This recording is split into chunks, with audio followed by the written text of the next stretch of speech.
Assalamualaikum adik-adik. Selamat datang di rumah belajar Ulil. Di channel ini, Kak Ulil akan membahas tentang pembelajaran matematika. Sebelum kita lanjut video ini, jangan lupa like, comment, and subscribe.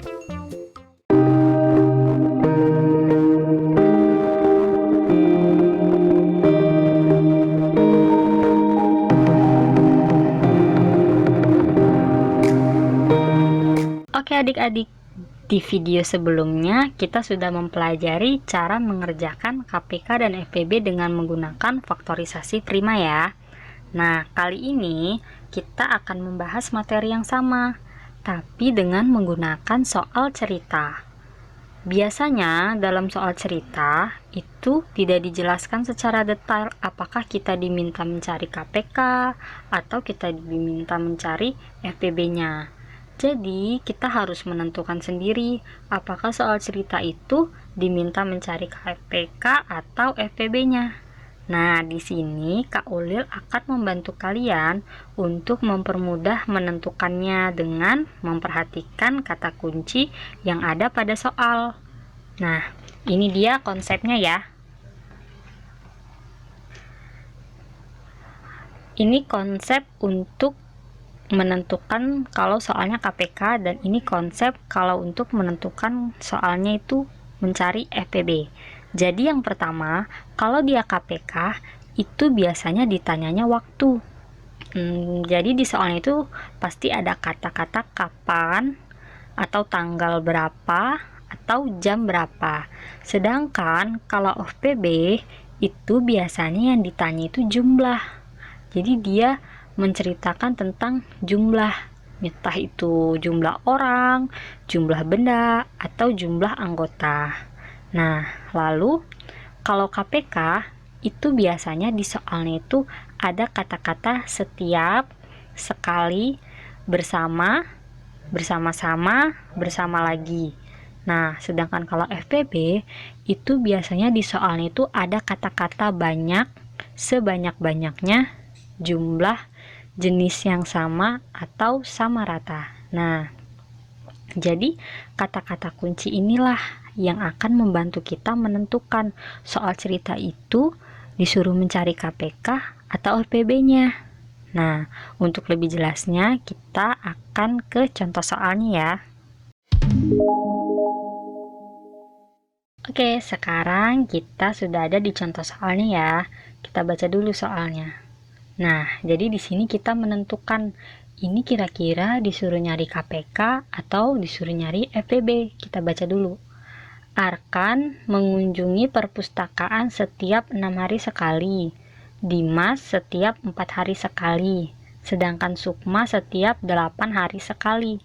Jika pada tanggal 28 Januari mereka mengunjungi perpustakaan bersama-sama, pada tanggal berapa mereka akan mengunjungi perpustakaan bersama-sama lagi berikutnya. Nah, di sini kita lihat kata kunci yang sudah tadi Kak Ulil jelaskan. Nah, coba dilihat. Di sini ditanyanya itu apa? Tentang tanggal ya. Jadi di sini nih kita ditanyakan tentang tanggal nih. Ada tanggal. Terus ini juga ada tanggal di sini. Terus ada hari. Hari kan menunjukkan waktu. Nah, berarti udah bisa kelihatan ya kalau di sini tuh kita disuruh mencari KPK. Nah, kira-kira tapi masih ada lagi nih kata kuncinya. Mengunjungi perpustakaan bersama-sama. Bersama. Ada kata bersamanya juga di sini. Nah, berarti dia ditanyanya tentang waktu, yaitu tanggal, dan ada kata kunci bersama-sama. Berarti ini kita disuruh mencari KPK. Nah, berarti tinggal kita kerjakan aja KPK-nya. Nah, angka-angkanya kita gunakan tuh ada di sini ada 6, ada 4 dan 8.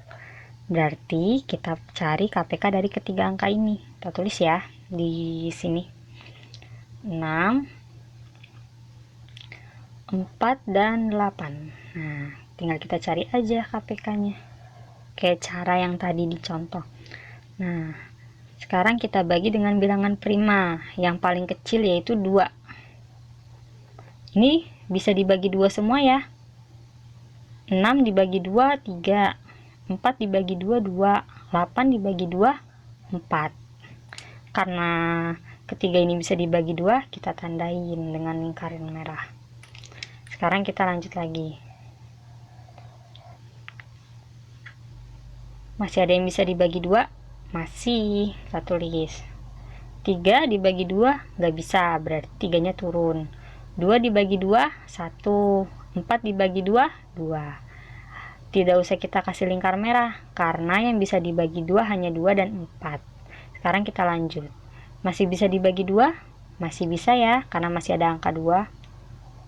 3 dibagi 2 nggak bisa, berarti turun. Karena udah 1, kita tulis lagi 1. 2 dibagi 2, 1. Ini juga tidak usah dikasih tanda, karena ini bisa dibagi 2 cuma 2. Sekarang sisa, ini udah 1, ini udah 1, sisa 3. Berarti tinggal kita bagi ke bilangan prima 3. 3 bagi 3, 1. Ini satunya turun dan turun. Karena udah 1 semua, berarti sampai sini udah selesai. Berarti ini dia faktor-faktor primanya. Nah, sekarang kita tinggal tentukan KPK-nya berapa. Nah, kalau KPK itu ingat ya, semua faktor prima yang ada di sini tuh kita kalikan. Ada angka apa aja? Ada 2 dikali 2 dikali 2 lagi dikali 3. Berarti karena 2-nya ada 3, berarti 2 pangkat 3 dikali 3. Nanti hasilnya itu adalah 24. Nah, sekarang kita lanjut ke soal yang berikutnya ya. Di sini kita juga akan mencari, ini disuruh nyari KPK atau FPB-nya. Kita baca dulu soalnya. Tersedia 84 buku, 56 pensil, dan 140 krayon. Jika buku, pensil, dan krayon tersebut akan dibagi rata kepada sejumlah anak, berapa anak sebanyak-banyaknya yang dapat menerima pembagian tersebut? Nah, sekarang di sini kita lihat nih kata kuncinya. Dia menanyakan tentang apa tuh? Karena di sini kan ada buku, pensil, dan krayon ya.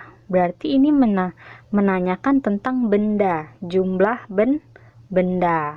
Jadi kata kuncinya itu ada di sini, kata kuncinya ada di buku, pensil, dan krayon. Nah, terus menanyakan jumlah juga, nih sini ada jumlah nih. Nah, tersebut akan dibagi rata kepada sejumlah anak. Nah, terus ada lagi kata kuncinya yaitu sebanyak-banyaknya. Nah, dari kata kunci ini kita bisa menentukan kalau ini disuruh cari KPK atau FPB. Kita di sini disuruh mencari FPB-nya ya, karena yang ditanya itu kan benda, terus jumlah, terus ada kata kunci juga sebanyak-banyaknya. Berarti berdasarkan konsep tadi ini disuruh mencari FPB-nya. Yuk kita langsung aja. Bilangannya berapa? 84, 56, dan 140. Berarti langsung aja. 84, 56, 140. Kita mulai kerjakan ya. Kita bagi dulu dengan bilangan prima 2. Karena mereka ini bisa nih dibagi 2. Kita kerjakan ya hasilnya. 84 dibagi 2 berapa? 42. 56 dibagi 2, 28. 140 dibagi 2, 70.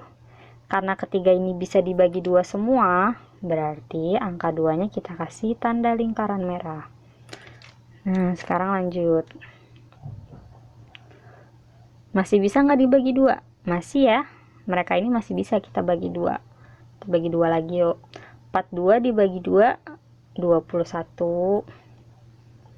28 dibagi 2, 14. 70 dibagi 2, 3, 5. Nah, ketiganya ini bisa dibagi 2 ya. Berarti kita kasih tanda juga nih. Saya kasih lingkar merah. Sekarang kita lanjut lagi. Kira-kira masih bisa nggak dibagi 2? Masih ada 14 yang bisa dibagi 2. Berarti kita tulis lagi nih 2. 21 dibagi 2 nggak bisa, berarti kita tulis lagi. 14 dibagi 2 itu 7. 35 dibagi 2 nggak bisa, berarti tulis lagi 35. Kita garis. Karena yang bisa dibagi 2 cuma 14, berarti 2-nya nggak usah kita kasih tanda. Sekarang sisa 21, 7, dan 35. Mereka ini udah nggak bisa lagi ya dibagi 2. Berarti kita lanjut ke bilangan prima selanjutnya. Habis 2 ada 3. Nah, ini bisa nih dibagi 3. Kita kerjakan ya.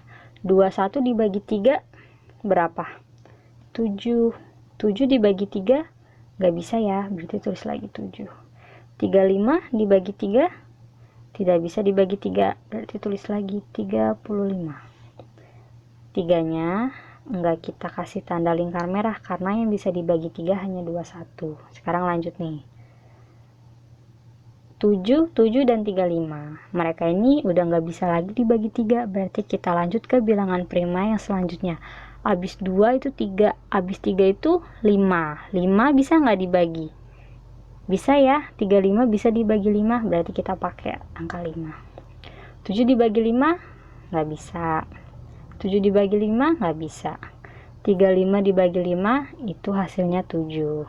5-nya nggak usah dikasih tanda karena yang bisa dibagi 5 cuman 35. Nah, sekarang ini angkanya udah sama, 7, 7, 7. Berarti langsung aja kita bagi ke bilangan prima selanjutnya, yaitu 7. 7 bagi 7 1. Ini juga berarti 7 bagi 7 1. Dan ini 7 bagi 7 1. Udah satu semua, berarti sampai sini sudah selesai. Nah, tadi kan kita disuruh mencari apa? FPB ya. Langsung aja. Kalau FPB itu yang dikali hanya yang kita kasih tanda lingkaran merah. Yang dikasih lingkaran merah itu apa? Yang dikasih lingkaran merah, oh ini kita kasih lingkar merah ya, karena ini kan ketiga-tiganya bisa dibagi 7. Nah, berarti yang bisa kita kalikan adalah 2, 2, dan 7. 2 dikali 2 dikali 7. Berarti 2 pangkat 2 dikali 7. Jadi nanti hasilnya itu adalah 28. Sampai di sini, apakah sudah mengerti? Jika belum mengerti, bisa diulang kembali video ini. Sekian video pembelajaran kita kali ini. Terima kasih sudah menonton. Jangan lupa share video ke teman-temannya ya. Semoga bermanfaat dan bisa memotivasi kalian untuk lebih semangat belajar.